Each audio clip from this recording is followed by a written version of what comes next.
एक छोटे से गांव में एक बूढ़ा आदमी रहता था जिसका नाम रामू था। वह बहुत ही गरीब था और अपनी पत्नी के साथ एक छोटे से घर में रहता था।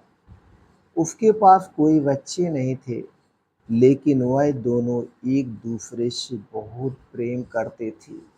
हमेशा एक साथ रहते थे, मिलजुल के काम करते थे, कभी आपस में नहीं लड़ते थे। एक दिन रामू की पत्नी बीमार हो गई और उसकी तबीयत बहुत खराब हो गई। रामू ने अपनी पत्नी को अस्पताल में भर्ती कराया, लेकिन डॉक्टर ने कहा कि उसकी पत्नी को बहुत बड़ी बीमारी हो गई है।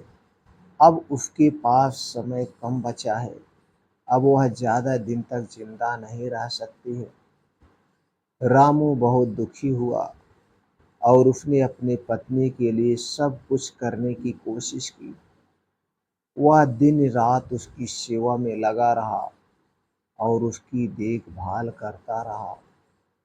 एक दिन रामू की पत्नी ने उससे कहा, रामू, मैं जानती हूँ कि मेरा समय कम बचा है। अब मैं जल्दी से नहीं दुनिया छोड़ के जाने वाली हूँ, लेकिन मैं तुमसे एक वादा चाहती हूँ, तुमसे एक वचन लेना चाहती हूँ। क्या तुम मुझे वो वचन दोगी? रामू ने कहा, बताओ क्या वचन लेना चाहती हो? उसने कहा, तुम मुझे छोड़कर नहीं जाओगे, तुम मेरे साथ रहोगी ना? रामू ने कहा, हाँ, मैं तुम्हारे साथ रहूंगा, मैं तुम्हें कभी नहीं छोड़ूंगा।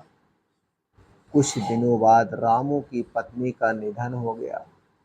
रामू बहुत दुखी हुआ और उसने अपनी पत्नी के लिए बहुत रोया। लेकिन रामू ने अपनी पत्नी का वादा पूरा करने के लिए उसने उसकी कब्र के पास एक छोटा सा घर बनाया और वहां पर रहता था। वह दिन रात अपनी पत्नी के कब्र के पास बैठता था और उसकी याद में रोता था। सालों बाद रामू की भी मृत्यु हो गई, लेकिन उसने अपनी पत्नी के साथ ही दफन होने के लिए कहा था। और जब उसकी मृत्यु हुई तो उसे अपनी पत्नी के साथ ही दफनाया गया, यानी कि उसकी पत्नी के पास ही दफनाया गया। दोस्तों, इस छोटी सी कहानी हमें यह सिखाती है कि सच्चा प्यार कभी नहीं मरता है। सच्चा प्यार कभी नहीं मरता है, वह हमेशा जिंदा रहता है। और यह भी वादा पूरा करना बहुत ज़रूरी है, चाहे वह कितना ही मुश्किल हो। दोस्तों, इस छोटी सी कहानी से आपको क्या सीख मिली, हमें कमेंट सेक्शन में ज़रूर बताइएगा।